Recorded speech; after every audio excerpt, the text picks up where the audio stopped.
Kurulus Orhan series की नई किस्त का ट्रेलर क्यों रिलीज नहीं हुआ? क्या सीरीज ने वक्फा ले लिया है या फिर कोई बड़ा सरप्राइज तैयार किया जा रहा है?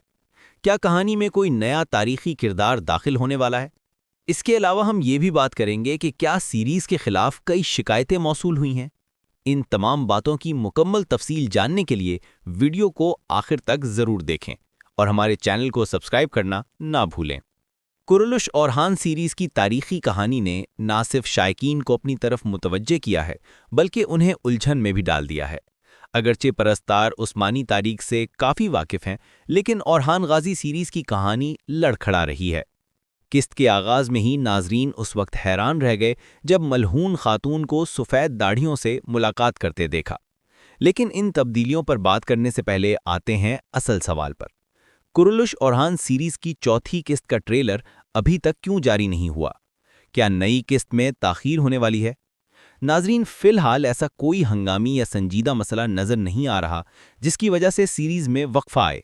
यानी ये फैसला सीरीज की टीम का अपना है ताकि नाजरीन के अंदर सनसनी और तजस्सुस पैदा हो। ऐसा पहले भी कई बार हो चुका है। अब जिस अंदाज में पिछली किस्त ख़त्म हुई उससे दो बातें साफ ज़ाहिर हुईं। एक तो ये कि कहानी का स्क्रिप्ट बहुत कमज़ोर है और उलझे हुए वाक़यात का शिकार है। दूसरे ये कि कई मुतनाज़े मनाजिर भी दिखाए गए। आखिरी सीन को इस अंदाज में ख़त्म किया गया जैसे किसी रियाजी के गलत फार्मूले से सही जवाब निकालने की कोशिश की गई हो। पूरी किस्त में ऐसी बेतरतीबी थी जो ना सिर्फ तारीख़ी लिहाज से बल्कि अफसानवी अंदाज में भी गैर मुनासिब महसूस हुई। एक और हैरत अंगेज़ बात यह है कि अब उस्मानियों का तारुफ दोबारा काई के नाम से कराया जा रहा है। दोस्त हो या दुश्मन, सब उन्हें काई कह रहे हैं। हालांकि उस्मान बे ने अपनी पूरी ज़िंदगी काई कबीले को उस्मानी सल्तनत में बदलने में लगा दी, लेकिन फिर भी वो काई के नाम से ही मौजूद हैं।